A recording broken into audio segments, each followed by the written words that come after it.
Hi, and welcome back to Car-Pinionated, our weekly show about cars, the car industry, and driving in general. And sometimes we have opinions. Um, I'm Doug Stewart, Senior Digital Content Producer at Fox 61 in Hartford. And this is my friend Glenn Packman, who is a noted improv comedy stylist and resident of beautiful Fairfield County, and has been my friend for a very long time. And we like talking about cars. So here we are. Yes. So, Glenn, we took a Yes, field trip. we did. It was such a fun field trip. It was. Yeah. So tell us where we went and what we did. We went to, the official title is the Greenwich Greenwich Concours. Concours, right? Right.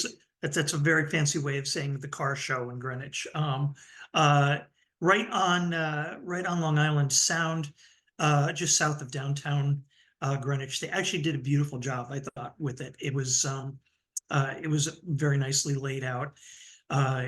Very, very well attended. That was what Yeah. really shocked the heck out of me, was how many people were there.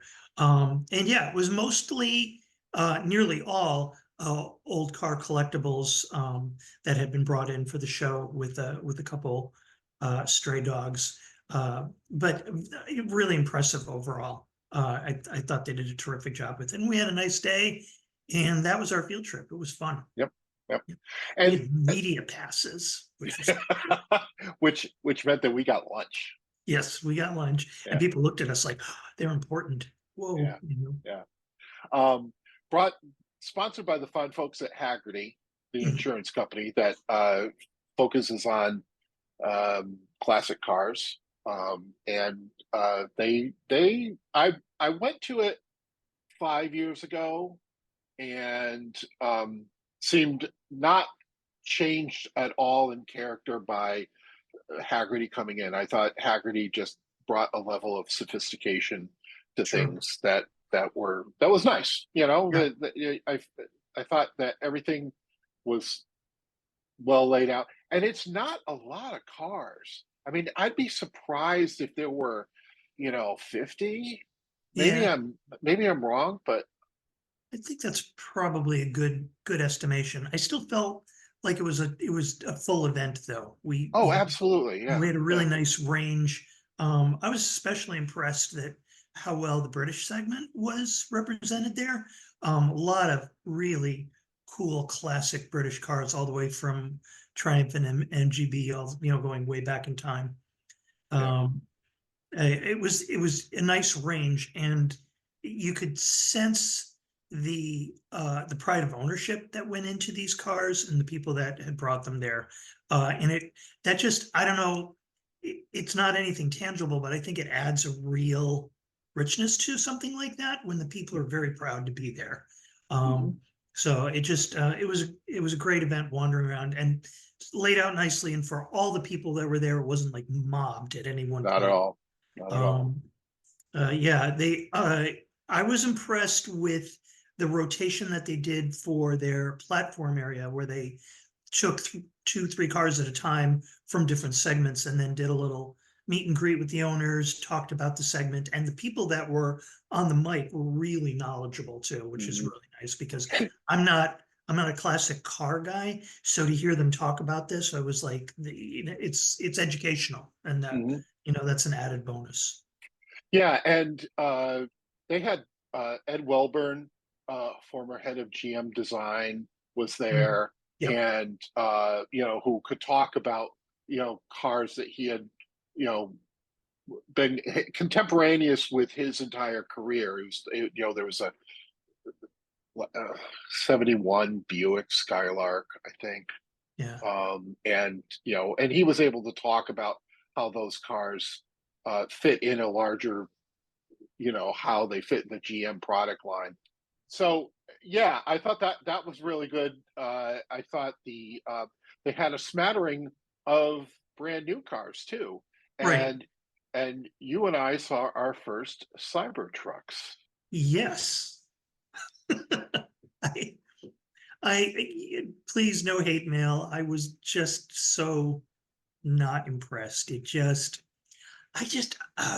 funny because the only other real new car presentation there, not only within the confines of the main show, but also in an adjoining parking lot, Lucid had brought down their product, and I felt like that was put forth really nicely. They had like an area where you could see the different finishes on the car. It just, the presentation was really nice. And then there was over off to the side just a Cybertruck just sitting there. Yeah. And as much as all the other cars are just cars that were brought in by their owners just sitting there, I just felt like it was just some sort of odd punchline to a not terribly funny joke. It just, first off, the fit and finish on this thing is not that great. And I think it's way too polarizing a vehicle to be showing at something like that. The Lucid, I mean, that's definitely a luxury mark, Mhm. You're Yeah. spending a lot of money on these cars. They're very highly thought of, et cetera. And it just sort of went with the feel of a high-end car show. I know the Cybertruck is ridiculously overpriced and, it's still expensive, but I just felt like it didn't fit. Just, Mhm. you know, Yeah, it really stuck out. It it really, did, and not in a good way. Really no, not in a good no. way. So, And you and I were standing there talking, and from where we were standing, like right by the uh front driver's side corner, and you could look down the side of it, mhm, and the piece of metal where the bed is, like you could see it just waving. wavy. Yeah. Yeah. And to be totally honest with you, I haven't seen that in cars since I was working for a car rental company in the 80s. Right. And and you know, Right. it's a new process. They're doing, there's blazing new trails, Yep. and I applaud them for that. But at the same time, Yeah. I you mean, know, we've had a lot of cars historically that have tried to blaze new paths and have not gone very well. Uh, I just it just in so many ways reminds me of the when the Aztec was released, yeah. and at its core, the Aztec wasn't that bad a car. Well, It was a good size, and it it was was your typical GM product underneath. yeah, yeah, exactly. It was relatively comfortable, but boy, would a design miss. Yeah. Um, and I just, I felt the same way. The other thing that's just worth noting is here it is a car show where people are just touchy-feely with everything. And this thing was covered in fingerprints. Right. Now, that doesn't seem like much of a gripe, but it's stainless steel. It's like a bad stainless steel refrigerator in somebody's house where they've got like 4 kids, and it just, stainless steel is not a good surface Oh, for kids and for people who are just, hands-on. And I couldn't help but notice that the car was just covered. I mean, they were everywhere on the yeah. car. And Yeah. not, I mean, sure, you can clean it up. You can also spend all afternoon doing that. Right. And just to clarify, this was not a car where people were like there would people weren't invited to touch it, No, no. right? I don't remember if there was stanchions and it was blocked off, but like it clearly was not something that people were going to pop in and out of. Right, right. It was locked, and the foreboding dark windows were up, so you're not going to be able to look inside anyways. Yeah. The big louvered panel cover on the tinky itty bitty tiny back bed area was closed. Yeah. I just, and that's another thing. It's a pickup truck, and it's got this tiny bed, and it's just, Right. I don't know. I saw a Rivian pickup truck on the road the other day, and with the exception of the oval shaped headlamps, which we've talked about before, which I'm not a fan of, everything else is right about that truck. Hmm. And Hmm. the size, it's a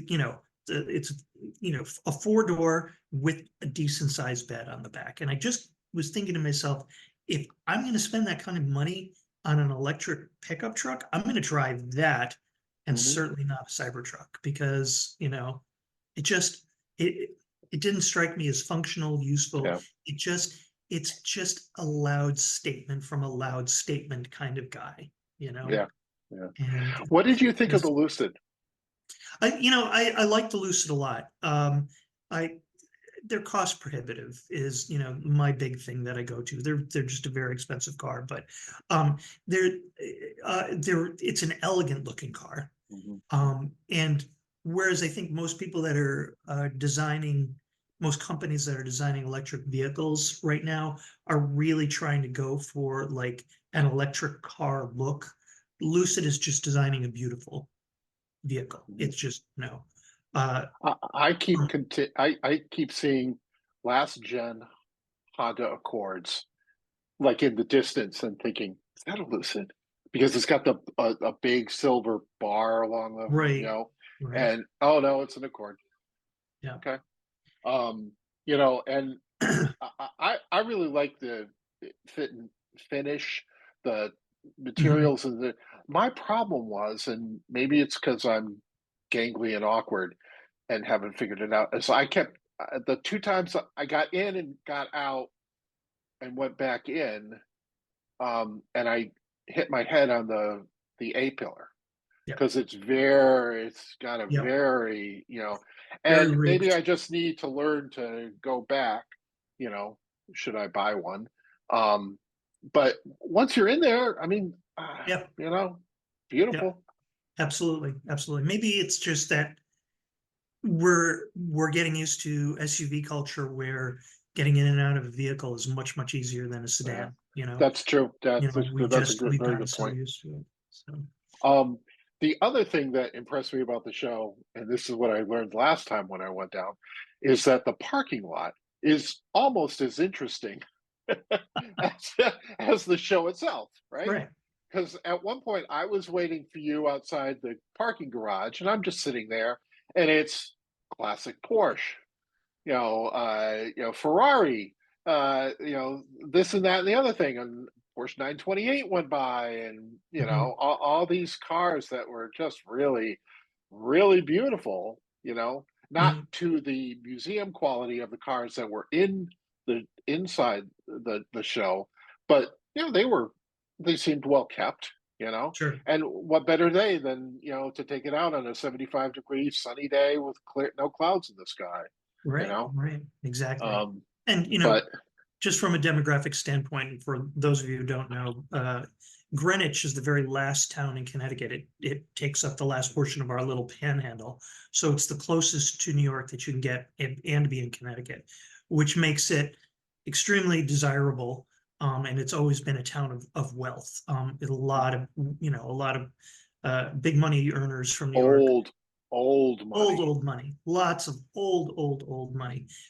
It's a very expensive town. You know, even the most inexpensive houses are expensive. So it's it's very pricey. But and to that end, you're going to see a lot of people with more disposable income, and there are a fair amount of car collectors in Greenwich, or at least people who have one or two older renovated, specialty cars sitting in their garage Mhm. because they can. Right. And so you're going to see that coming out on a day like that, and that's actually pretty cool. So, but it Yeah. is, it's, you know, Yeah. so yeah. I this is probably 10 years ago now, at least. I got invited to help out at the Lime Rock show that takes place on the Sunday of Labor Day weekend. And so I go up there and I park my little Ford Focus right next to a big red Ferrari. Right. And I'm wandering around, and eventually they give out the prizes, right? For the best whatever, and in all the categories. And this one car comes up, and the announcer is like, well, there are only 6 of these in the world. And one of them is owned by Ralph Lauren, and he lives about a mile and a half away. Yeah, right. Thinking the confluence of these two cars that were so close. I want to say it was another Ferrari. I don't remember. I was sort of amazed by the whole experience. But Sure. which leads me to the summertime car show. And here where I live, there's one in August that's always a treat. And it's not cars to that level. I mean, they kind of, you know, in some are in some stage of restoration, some are really nicely done and stuff. And I like going to these things because you're bound to see that weird thing, right? That Mhm. car that no one else would have collected, right? Yeah. There's one of the shows here that had a 62 Bel Air wagon in blue, and we had growing up we had a 62 Biscayne wagon. So the Biscayne was here, the Bel Air I think was the next one up, and then there's was one higher Right. than that. Um, and like, who thinks to collect old station wagons? Right. Uh, Somebody that I know has a 69, I don't know if he still has it, has a 69 Ford Country Squire. And, my heart beats for a Country Squire, the big wood on the side, the Sure. Sure. whole schmear, right? And there's been, oh, what was Bricklin, right? Uh, There's always a Bricklin or two. right. Sometimes you Yeah. see a DeLorean. Mhm. And I don't know if you go to shows like this at all, and what your experience has been. I not too often, but I do have fond memories of when we lived in Norwalk. Calf Pasture Beach is our town beach, and during the Mm, summer, it was never announced, and it was something. It was just very informal. But local car collectors would just congregate in the parking lot. So it was an impromptu, very very loose car show. And the mhm, idea was that it was deliberately not organized so that you didn't have to pay and it was wandering in, and it was more like a club of people getting together. mm, But it was really cool because um, the homeowners work. Sorry, you can see where my brain is. The car owners, yeah, I deal with homeowners all day. Um, the car owners would be there. And I mean, it was like grab a hot dog and some ice cream, yeah, sultry summer night, hanging out with your neighbors, breeze off Long Island Sound, the salt yeah, air, there was something very romantic and very 50s about all of yeah, it. It's like a bygone era. And boy, it was nice. And that just bled into everybody's attitude while they were there. The car owners were really friendly, more than willing to talk about their cars. yeah. Nobody was there to one up anybody. It was all just, hey, bring down your car. And you could tell that when it was somebody new showing up that hadn't been there, like they would descend on the car, like taking a Mhm, look at it and discussing it. And these people were really, they were both very hardcore and very intense about what they owned, but there was also that intense pride, which just is so cool because it doesn't seem like as a culture we're focusing on that, working hard and being proud of the fruits of our labor, and that's what these yeah. cars were. So it was a very, very, very cool thing. I had a friend who no longer lives in the area that used to show down there all the time, and he was always commenting about how much fun it is and how Yeah, there's this camaraderie. And yeah, that's great. I think yeah. I think There, anything that inspires that. there's a Cars and Coffee, which is sort of the name of the Sunday show when they Yeah. do it early Sunday morning. That takes place in Darien, and it takes they use the parking lot where the actual Cannonball Run race started from. Oh, really? Yeah, and I keep thinking of going, but it runs from like 7:30 in the morning to like 10:30, and for me that's Getting up at getting 4. up Yeah. at dawn o'clock, Yep. and schlepping my way down to Fairfield County, Right. which could be done. Certainly, I've done other things like that in my life, um, but I keep thinking that I want to go, and they only run from April to October. If I'm wrong on that, I'll correct it down below. Yeah. Maybe no, it might be November, but in any case, but that looks like seems like it's a little bit more organized. They're one Sunday a month. I think it's the second Sunday a month, and again, I'll correct that down here if it's wrong. Um, but that's really, that interests me, and there's a lot of, things like that that happen.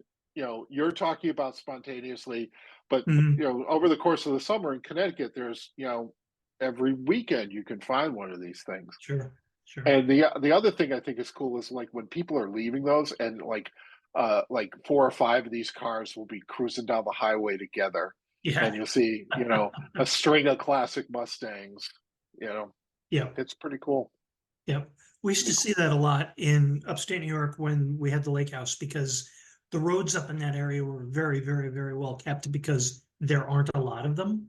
There's not Right. a lot of infrastructure up there, so there was plenty of money to keep the roadways really good. So you saw a lot of bikers and a lot of car clubs up there.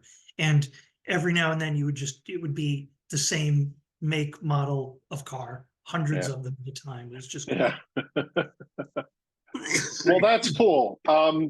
So look up your local car show, and head out and have a good Sunday morning or Saturday afternoon.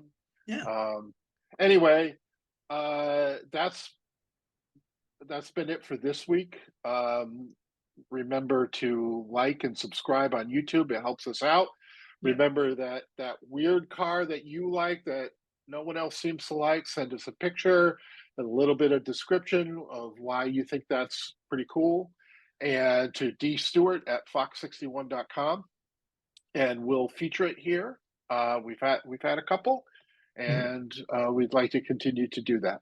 All right. Glenn, do you have anything else to say? Only that it's been a couple of weeks since we've done one of these, and I missed them. And yay! And thanks to anybody who's tuning in and watching. Really, it's fun. We, we It's it's a great pastime, and you're making it fun for us. So thanks. well, I heartily concur. All right, that's it for tonight. Good night, Cook County, wherever you are.